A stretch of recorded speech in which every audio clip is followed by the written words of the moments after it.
Welcome home to USA Global TV and Radio, a place where dreams take flight, with authentic storytelling, diverse perspectives and meaningful conversations, where global stories unite and bridges are built beyond all borders. Discover world-class education, entertainment, hope and inspiration.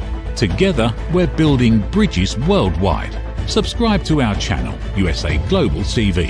Download our app, USA Global TV. Be our guest or join our team. Visit usaglobaltv.com. Thanks to our founder and executive producer, Dr. Jacqueline Kerbeck. Music score by Yeffy Tang from Cloud Road Music. Voiceover artist Mike Porter. Creative direction by Paul Garcia. USA Global TV and Radio. Your home for global connection. All rights reserved. This video and its contents are the exclusive property of USA Global TV and Radio. Unauthorized use, duplication or redistribution in any form is strictly prohibited.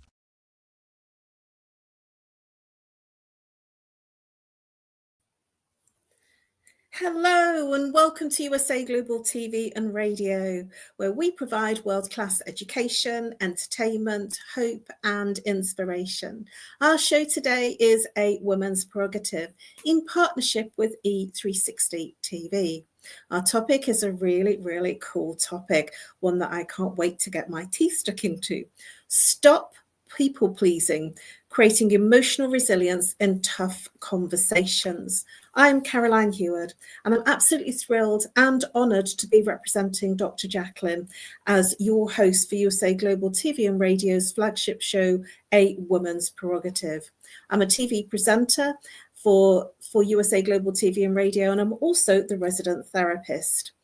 I am also one of 5 talking heads on the channel, which is Expert Talking Heads. A very warm welcome to our loyal viewers and our friends at E360 TV. And also a warm hello to our usual friends at our normal channels on social media, YouTube, Facebook, LinkedIn, and X. I am always delighted to share this platform with our wonderful panelist, full-time panelist, Reverend Lydia Fougeres. She comes all the way from Canada. She is a TV presenter and has her own show that she hosts twice a month in French. She is an author of bilingual self-help books. She's also a registered nurse. She's a holistic nurse. She's an intuitive and spiritual healer. She invented something called Miracle Mist, which is patent pending, and I'm sure that she'll share a little bit more about that. She is also an advocate for free rights. I warmly welcome our full-time panelist, Reverend Lydia, all the way from Canada. Hello. Hello. Nice to be here.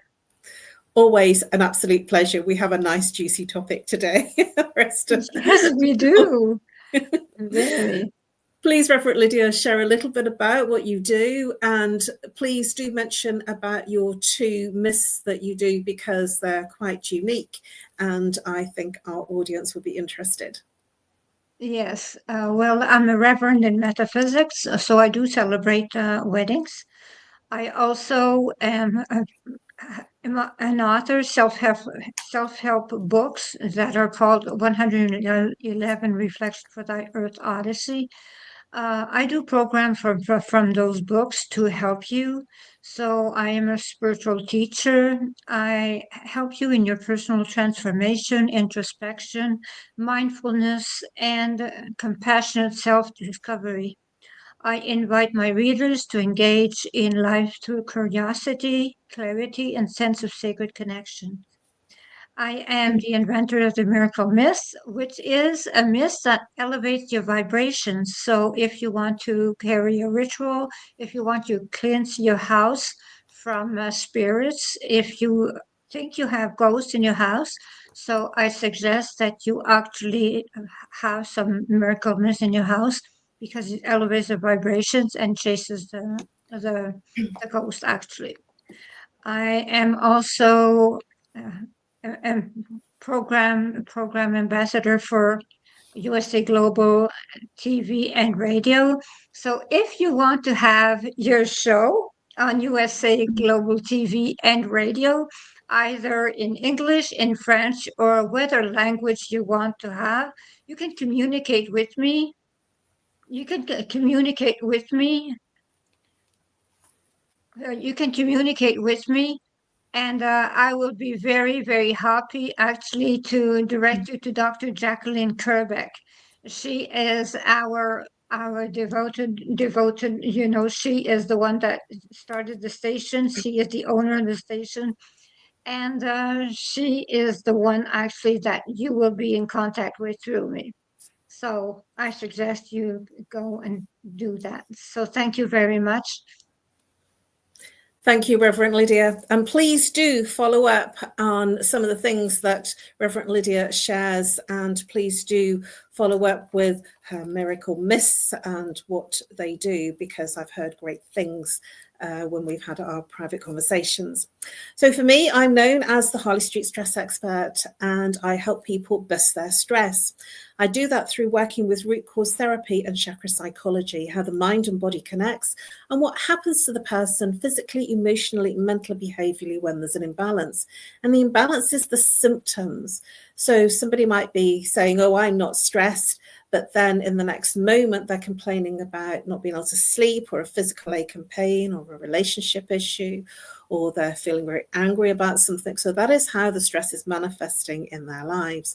And I help identify the root cause of where it first became an issue within their blueprint.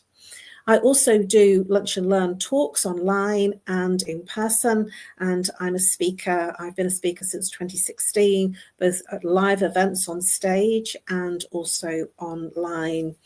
I'm also, and I've remembered the title of the book because I keep forgetting it, I am co-author, so one of 10 authors of Dr. Jacqueline Kerbeck's second Amazon bestseller, From Adversity to Awesome.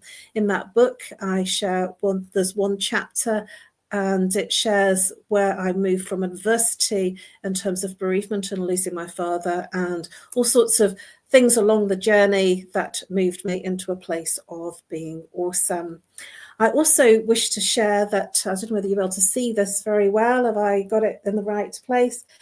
This is one of Dr. Jacqueline's latest books. I know she's a complete crazy author that's writing all sorts of amazing books in a very quick time. But this is one of the books that I am featured in terms of the shows that I've been part of on the channel, as I've been part of the incredible journey that Dr. Jacqueline has done in creating broadcasting brilliance on USA Global TV and radio.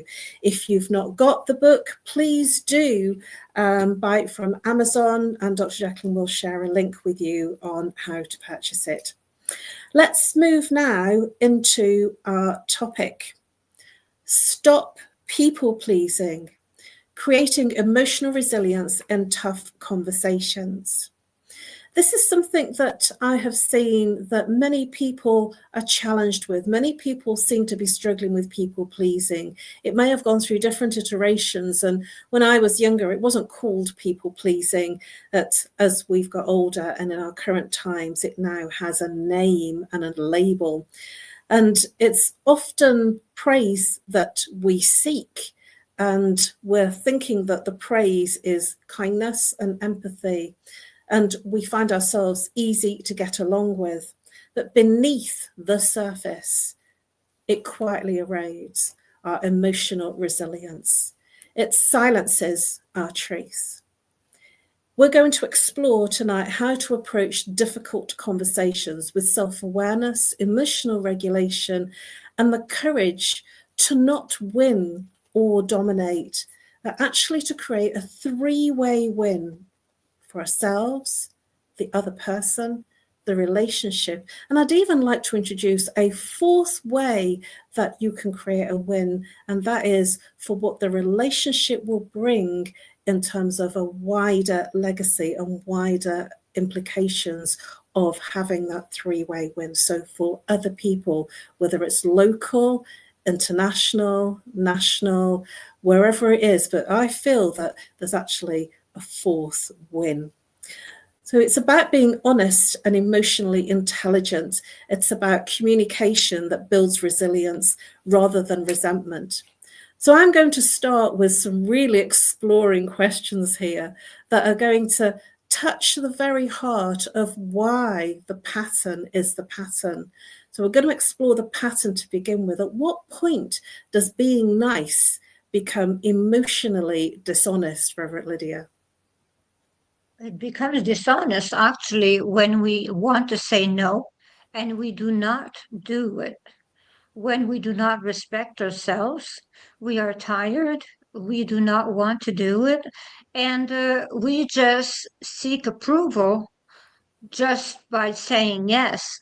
So, this is when it becomes dishonest. Actually, this is when we should not say yes. That is the way. You raised something really important there, saying yes when we really mean no. And when I was in corporate, I remember the term, because I was always in management when I was in corporate, and I remember the term, ask a willing horse, and they will do anything.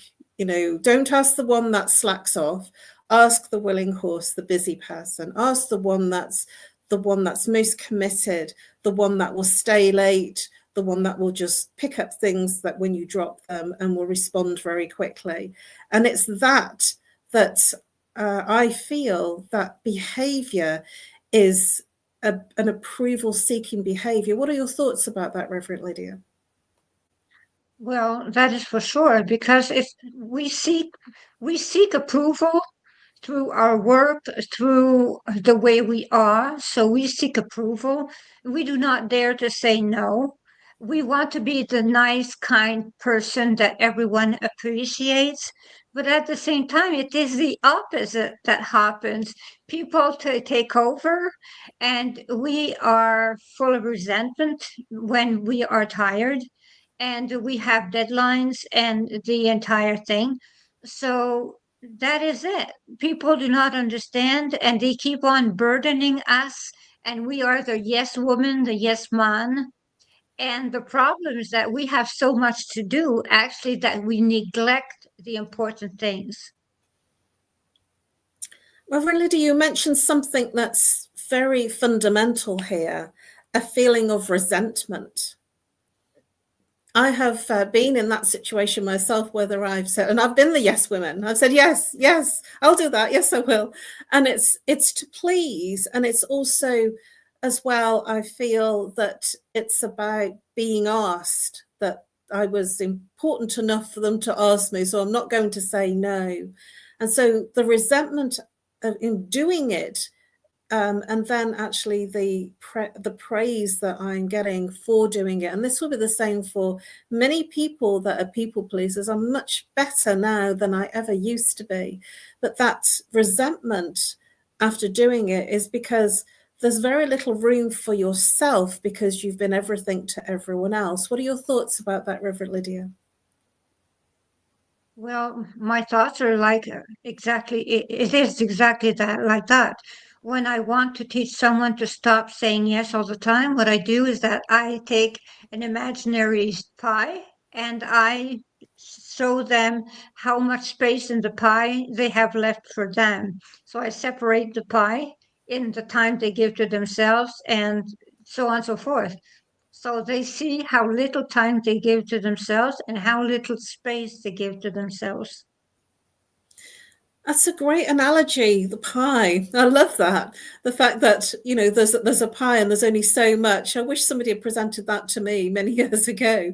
But that's a great analogy to use, how much is left for you.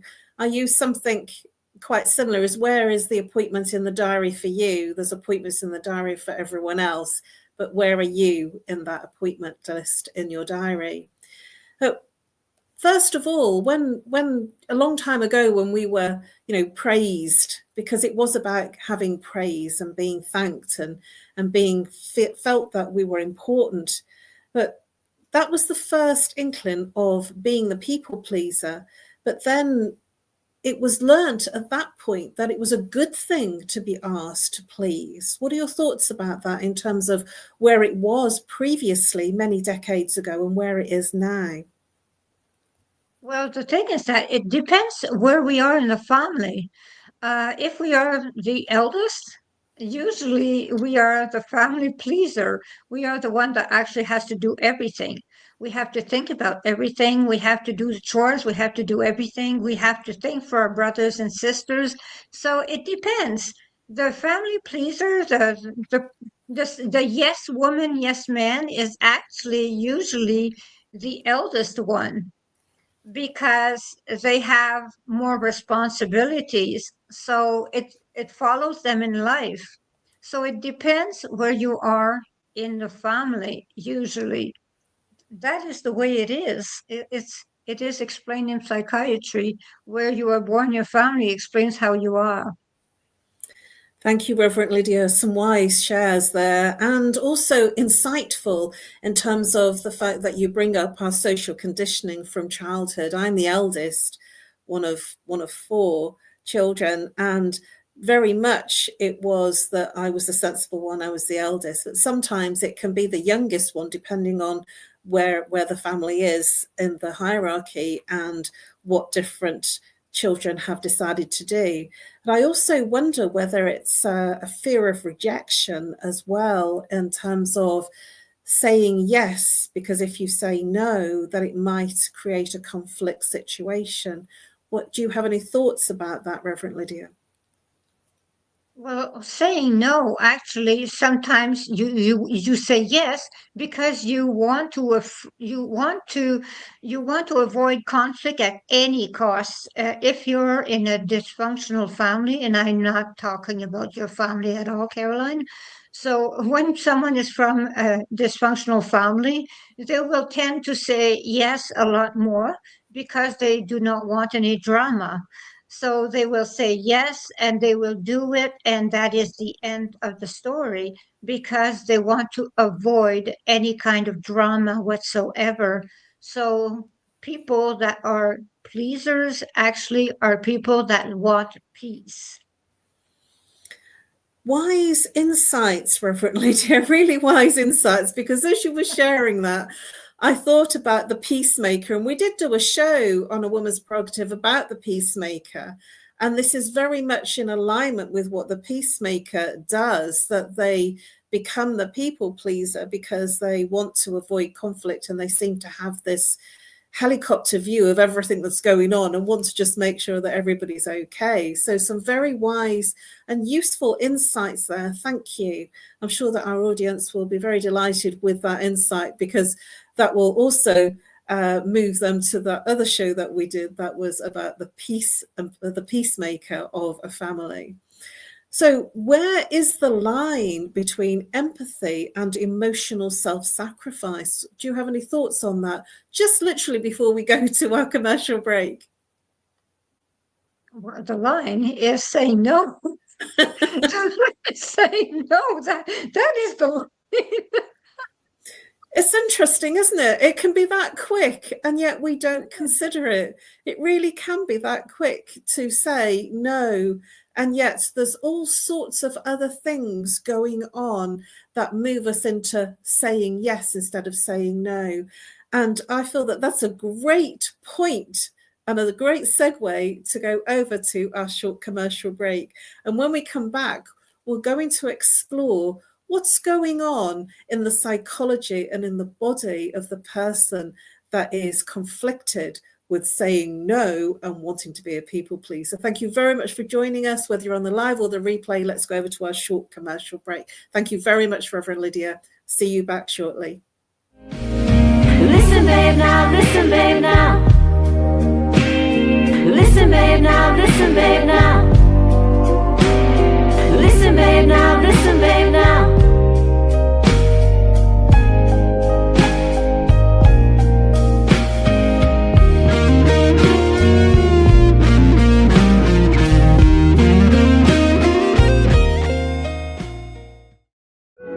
In a noisy world, true connection begins with listening.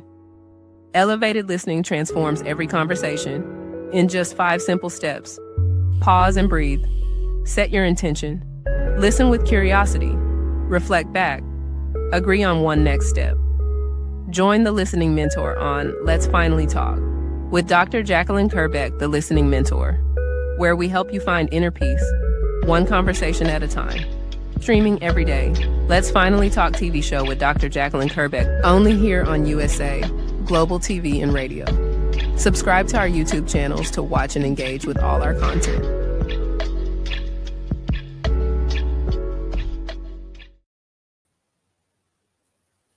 Hello and welcome back to A Woman's Prerogative, where we are exploring people pleasing, creating emotional resilience and tough conversations.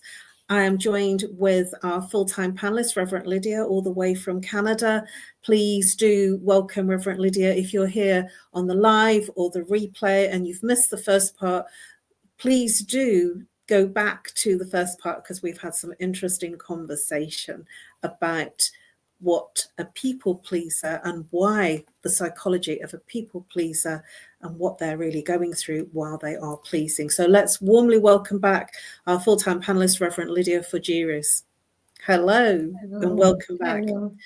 So we left the conversation with me saying that we're going to now explore the emotional toll. What does the emotional toll in terms of chronic people pleasing over time, how does it affect us? And you mentioned about resentment. This is something that will have a very serious effect in terms of how we're feeling, and we're hiding that. But what about other things that will happen in terms of the toll on the body as well as the emotions? It can go as far as depression. It can go as far as serious nervous breakdowns, actually, because a person can take so much, the body can take so much, the mental can take so much. So the people actually feel stuck in their duties that they took, and they feel guilty, actually, that they cannot act. They are so burdened that they feel guilty that they cannot do everything.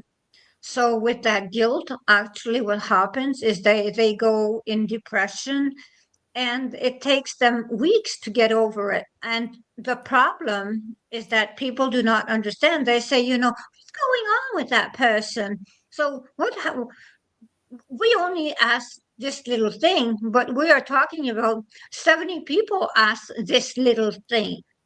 So they do not think that it is that way. They do not think that person has so many obligations. But as I always say, no is a complete sentence. Thank you, Reverend Lydia. Some extremely good, insightful sharing there. Thank you. For the ones that are people pleasers that are viewing this show and wondering what to do and feeling burdened under the weight of saying yes, because you're unsure of how to say no, you will be surprised if you do say no, how much more respectful conversation you might have in the future. And you're actually saying no to the other person, that you're saying yes to yourself. And that's what I like to consider, that in saying no, you're giving yourself an opportunity to say yes to something that's right for you.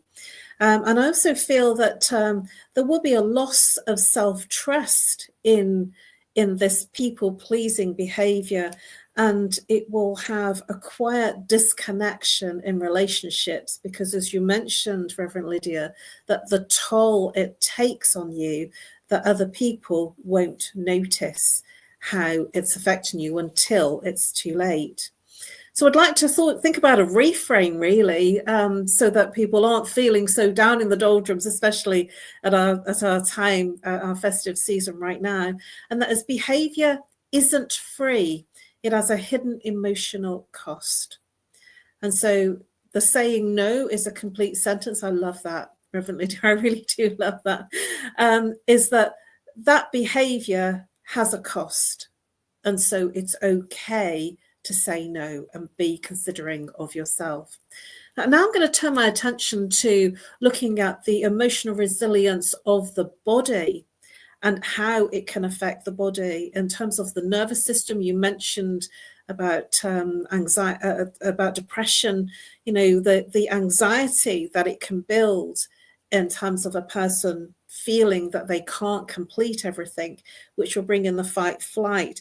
Do you have any thoughts to share in terms of clients that you've helped that have been suffering in this way? Well, some go so far that they have panic attacks. When they are asked to do something, they have panic attacks because they are so scared of saying no that instead they will have a panic attack.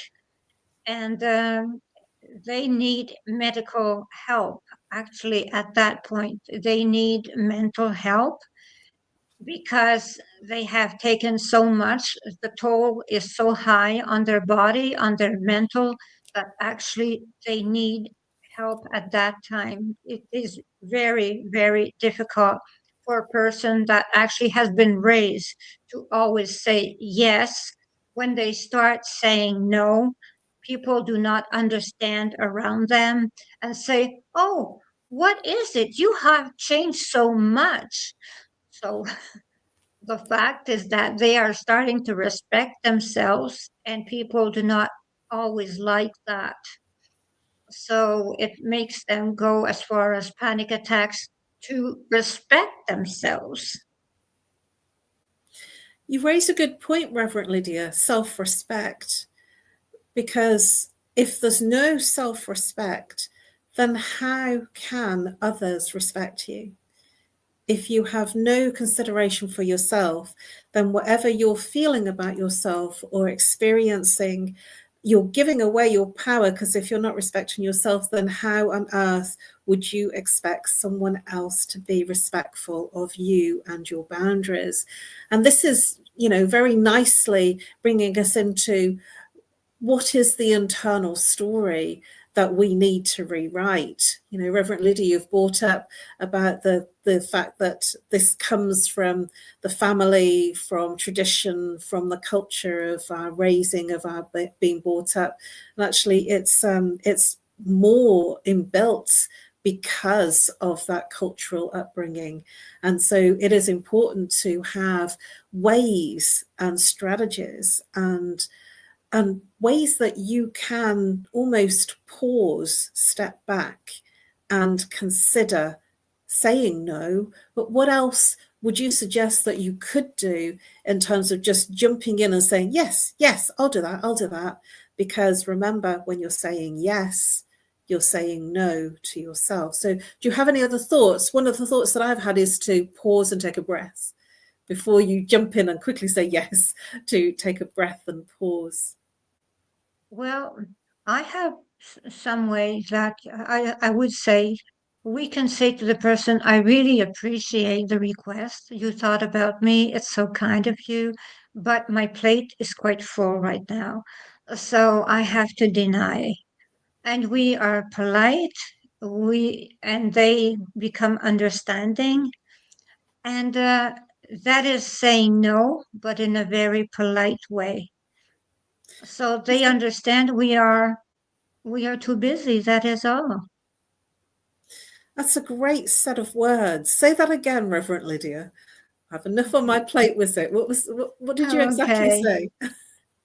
I appreciate your request. I appreciate that you asked me. I feel gratitude that you thought about me, but at the same time, my plate is full for the moment, so I have to deny your request. But thank you for thinking about me. So thank you, Reverend that Lydia. is the way. People pleasers, please do take note of this brilliant strategy. My plate is full right now. I love it. And that's a really nice way to say yes and say no and decline in a graceful way. It's not saying no, I'm not going to do it because I don't like you. You're saying right at the moment, there isn't any room on my plate. I love it. And to go into a place of grounding, really go into your body rather than it being in your head, going into your body, maybe doing some exercise, or for me, it'd be dancing, doing something that grounds you so you get out of your head so that you become very present to the situation and what is real in terms of what you can and can't do. Because sometimes that ask might be a small ask. So honesty, it can risk rejection or conflict, What are your thoughts about that for the people that they're really avoiding conflict because they don't want the uprising of a confrontational situation. So they don't. That's why they say yes. But what are your thoughts about the fact that it's really a strategy to avoid conflict? It is a strategy, but at the same time, it is at their price, at their own price. The thing is that they have to understand that they have to prioritize themselves, because it is like choosing. Will you choose someone else over yourself? You will not help yourself, actually, if you choose another person over yourself. You always have to choose yourself first and then serve others. You do an act of service, but you have to start by acting servicing yourself first. Because if you do something and you're not grateful doing it, you're unwilling to do it, you're not being kind by doing it. That is it. If you do something, and I'm not saying become the grumpy old woman or the grumpy old man, but what I say is actually when you actually feel you're doing something out of your heart, that is doing it for the right reasons. But when you do it out of obligation, this is really that when it really starts to go wrong. Thank you, Reverend Lydia. I'm nodding here on the side, agreeing with you.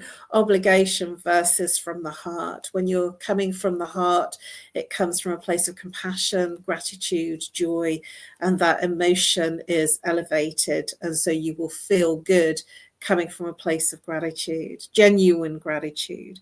That's a higher vibration when you're moving in the heart space. But when it's out of obligation, that's from the solar plexus, and that's control and where manipulation resides, and that's where it can cause suffering to everyone, not just the person that feels obligated, but the whole situation. I'd like to, before we close out on our show, and we are almost at the end of our show, I can't believe how quickly it's gone, I'd like to look at the three-way win, where the self has a win, the other person has a win, that the relationship has a win, and also the situation of the wider context of that decision has a win. And I'm thinking about when I've done projects for big conferences where I've got a win out of that project, and the person I'm reporting to has a win because they've got the project done and I've been the willing horse. But then there's been an external win in terms of the wider audience that has participated and enjoyed what's become of the result of that win, and also the relationship as well. And there are many instances where we can have a three-way win. What are your thoughts about a three-way win? I always look at who's going to win. And if there's a win-lose, that's not a good place to sit. I always feel it's wonderful to leave with grace, with kindness, from your heart, and in a place of gratitude. And so often it comes to a place of where there's a disagreement, and then, oh, that didn't work. And I don't like moving into that space where it didn't work and there's a bad feeling. I love to leave where there is grace, gratitude, compassion, love. Do you think I'm mad, or do you think that that's a great way to be? No, actually, you're doing it the right way, because the thing is that if everyone is satisfied with the project, it is a win-win for everyone. So the thing is that if we actually try to make everyone participate in some kind of way, even if it's in the smallest way, and they feel they have contributed to the act, and they feel that they have gratitude for their implication, that is a win-win for everyone. And it is not always the same one that is tired. So everyone feels they are winning in the situation, and everyone gets out happy with the situation. Thank you, Reverend Lydia. Some great insightful shares there. So it would make us emotionally resilient by stepping into a place of compassion, kindness, and gratitude. And we say on this show these words many times in different ways, in different instances, and we always come back to compassion in terms of the way that we are thinking and caring about ourselves, as well as kindness to ourselves and to others, and moving to a state of gratitude, the attitude of gratitude. And when we do move into that place, when you are kind to yourself and you are kind to others, that makes everyone move into a place of heart-based, elevated emotions. Reverend Lydia, please do share how viewers can contact you and the best way to contact you. Okay, they can contact me at 1-514-582-6882 for my programs from my books, 111 Reflection for Thy Earth Odyssey. They can contact me through Amazon for my books also.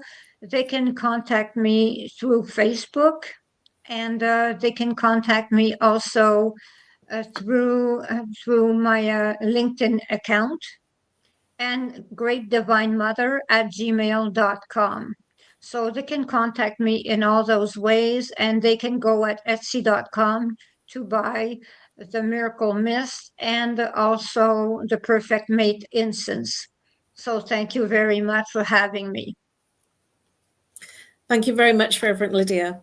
Always an absolute pleasure to share this stage, this platform with you. We always have some extremely insightful conversations. It's always an absolute pleasure because I think we both think fairly similar. Anyway, Yes, we do. For me, you can contact me on email, nomorestress@live.co.uk, or call if you're international, +44. If you're local, 07523 120 189. You can also follow and connect with me on LinkedIn and Facebook. Those are my two preferred forms of connection. And you can also find all of my details on the YouTube shows. So if you look at the description, my details and Reverend Lydia's details are in the show description. So to conclude, we've been exploring stop people pleasing, creating emotional resilience in tough conversations. Emotional resilience isn't about avoiding, and it isn't about avoiding the discomfort or conflict. It's learning how to stay present inside when we stop people pleasing. We become more honest, emotionally available in our difficult conversations. When they're handled with self-reflection, compassion, we will reveal relationships built on trust rather than built on fear. A three-way win. We will grow in wisdom. Emotional resilience isn't about being liked. It's about being aligned with your true authenticity.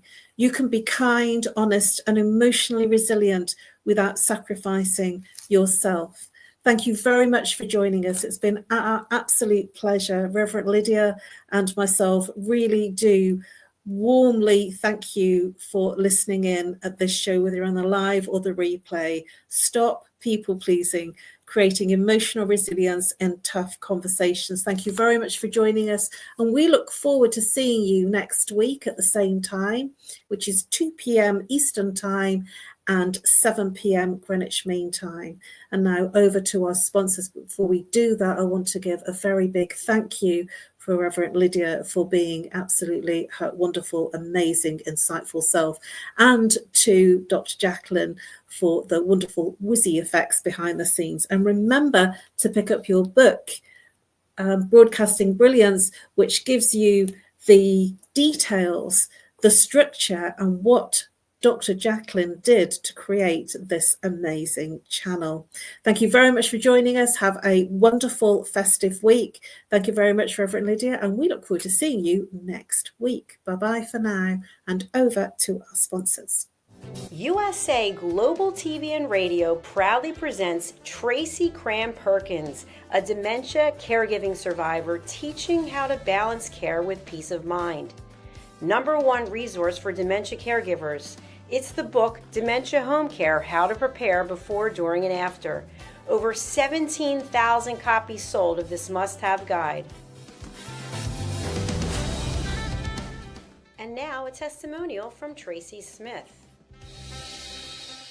If I was to describe this book to someone who is going through a similar situation, I would underscore how important it is to have some sort of a tool or a guidebook to help you through certain stages. And there's so many, it's such an unknown topic to the average person. And to have this as a reference is essential. It's going to help you get through it personally, as well as help your loved one manage. To learn more, go to tracycramperkins.com. Tracy Cram-Perkins is an award-winning author. She's also the host of Dementia Home Care television show. Watch it here on USA Global TV and Radio. Thank you, viewers and listeners of USA Global TV and Radio, for joining us today. We're honoured to have your time and attention as part of our global community. At USA Global TV and Radio, we believe in the power of authentic conversations, meaningful connections, and creating a world of possibilities together. Want to be part of something bigger? Join our team of elevated listeners at usaglobaltv.com, a space where your voice matters and your ability to listen transforms relationships. Stay connected with us across all our platforms for thought-provoking discussions, expert insights, and empowering stories. Subscribe to our channels at youtube.com/c/USA Global TV. Follow us on social media and explore the endless opportunities we're creating for growth, learning, and inspiration. Together, we're not just broadcasting. We're building bridges and changing lives, one conversation at a time. For inquiries, contact us at info@usaglobaltv.com. Music by Johnny Dyes. Produced by Executive Producer and Director Dr. Jacqueline Kerbeck. Voiceover by Mike Porter.